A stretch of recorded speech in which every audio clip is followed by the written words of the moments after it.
రామ్ చరణ్ గారు ఇప్పుడు కొత్తగా యాక్ట్ చేస్తున్న మూవీ పెద్ది. అయితే రామ్ చరణ్ గారు ఈ పెద్ది మూవీకి ముందు లాస్ట్ యాక్ట్ చేస్తున్న మూవీ గేమ్ చేంజర్. అయితే ఈ గేమ్ చేంజర్ మూవీ ఈ మధ్య రిలీజ్ అయింది. అయితే గేమ్ చేంజర్ మూవీ రిలీజ్ అయ్యి మంచి హిట్ అయింది. అయితే గేమ్ చేంజర్ మూవీతో రామ్ చరణ్ గారికి ఒక మంచి హిట్ వచ్చింది. అయితే రామ్ చరణ్ గారు గేమ్ చేంజర్ మూవీ రిలీజ్ తర్వాత కాస్త టైం గ్యాప్ తీసుకొని ఇప్పుడు మళ్ళీ ఈ పెద్ది మూవీలో యాక్ట్ చేస్తున్నారు రామ్ చరణ్ గారు.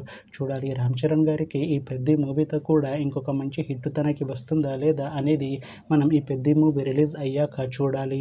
అయితే పెద్ది మూవీలో కీర్తి శెట్టి గారు యాక్ట్ చేస్తున్నారు. అయితే కీర్తి శెట్టి గారు ఈ పెద్ది మూవీకి ముందు లాస్ట్ యాక్ట్ చేసిన మూవీ మనమే. అయితే మనమే మూవీ రిలీజ్ అయ్యి 1 ఇయర్ అయిపోయింది.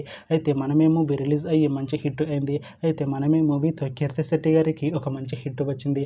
అయితే కీర్తి శెట్టి గారు మనమే మూవీ రిలీజ్ తర్వాత 1 ఇయర్ టైం గ్యాప్ తీసుకొని ఇప్పుడు మళ్ళీ ఈ పెద్ది మూవీలో యాక్ట్ చేస్తున్నారు కీర్తి శెట్టి గారు. చూడాలి కీర్తి శెట్టి గారికి ఈ పెద్ది మూవీతో కూడా ఇంకొక మంచి హిట్ తనకి వస్తుందా లేదా అనేది మనం ఈ పెద్ది మూవీ రిలీజ్ అయ్యాక చూడాలి. అయితే పెద్ది మూవీ టీం ఈ మధ్య ఒక చిన్న టీజర్ని విడుదల చేసింది. అయితే దానికి మంచి రెస్పాన్స్ వచ్చింది. అయితే పెద్ది మూవీ టీం ప్రస్తుతం షూటింగ్లో బిజీగా ఉన్నారు. అయితే Peddi movie shooting already 50% complete అయిపోయింది అంటున్నారు మూవీ టీం. అయితే పెద్ది మూవీ టీం మాత్రం చాలా కాన్ఫిడెంట్గా ఉన్నారు. ఈ పెద్ది మూవీ మంచి హిట్ అవుతుంది అంటున్నారు మూవీ టీం. అయితే పెద్ది మూవీని 2026లో రిలీజ్ చేసేలా ప్లాన్ చేస్తున్నారు మూవీ టీం. చూడాలి పెద్ది మూవీ రిలీజ్ అయ్యాక మంచి హిట్ అవుతుందా లేదా అనేది మనం ఈ పెద్ది మూవీ రిలీజ్ అయ్యాక చూడాలి. Thanks for watching this video friends. మీకు ఈ వీడియో నచ్చితే ఈ వీడియోని లైక్ చేయండి. ఇంకా ఇలాంటి మూవీ అప్డేట్స్ కోసం ఈ ఛానల్ని సబ్స్క్రైబ్ చేసుకోండి.